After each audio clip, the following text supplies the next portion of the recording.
There was a sellout crowd at the Stadio Olimpico as Italy hosted the 2014 champions Ireland. This would be coach Jacques Brunel's fourth and final RBS Six Nations campaign in charge of the Azzurri. The home team showed two changes from the side beaten by South Africa in November, both injury enforced, with George Biaggi and Francesco Minto coming into the starting 15. For Ireland, a late change. The returning Sean O'Brien injured his hamstring in a pre-game warm-up and was a late withdrawal to be replaced by Tommy O'Donnell. A real blow for the man from Carlow and for the Irish. Ian Keatley was given the nod ahead of Ian Madigan at number 10 for the absent Johnny Sexton. Geordie Murphy started at number 8, coming in for the injured Jamie Heaslip.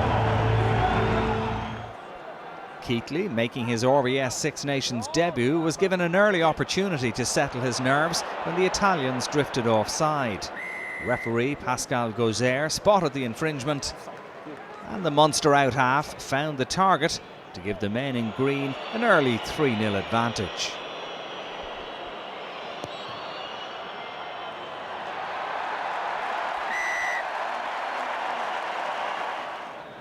After an uninspiring opening quarter from both sides, Ireland doubled their lead when Luke McLean was penalised for offside.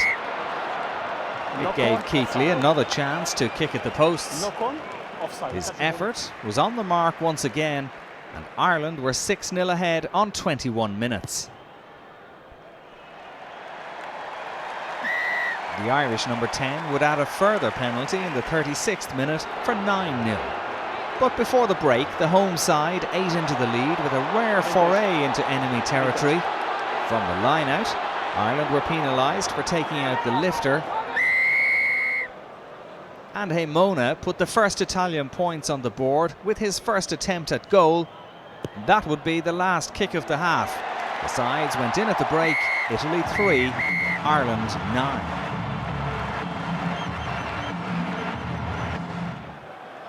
Ireland went 12-3 ahead with a 57th minute Keatley penalty. Then on 63 minutes it would get worse for the men in blue. Leonardo Giraldini was sin-binned for transgressing once too often, and that would be a big turning point. Almost immediately Ireland put the foot on the gas and the Italians were made to pay. They kept the initial drive at bay, but the Irish pressure continued, and when Conor Murray picked up close to the line, he wasn't going to be stopped. Diving over from close range for the first try of the game, and a score that put clear daylight between the sides. A sharp finish from the Munster man, and Keatley converted for a 19 points to 3 lead.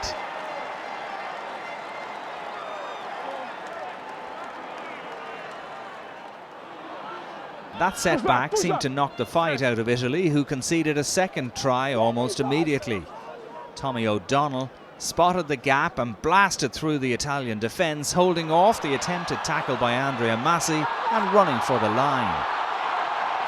A fine score from the late addition to the starting 15, and it completely killed off any very slim hopes Italy might have had of a comeback.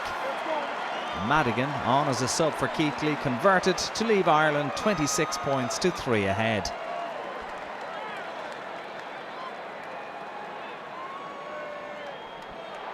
As the game moved into the final few minutes, the Italians came very close to a consolation score. Luke McLean chipped the ball through, but Parise couldn't get on the end of it under pressure. Heymona got the touchdown, but the referee asked for the assistance of the TMO.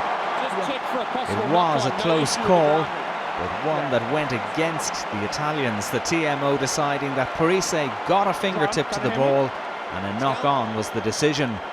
Much to the disappointment of the home crowd, and clearly of Heymona as well.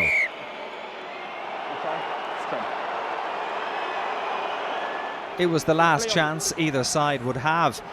As the clock ticked past 80 minutes, Madigan found touch, and Ireland's bid for back-to-back championships for the first time since the 1940s remained on course, albeit they took a while to get going in this game.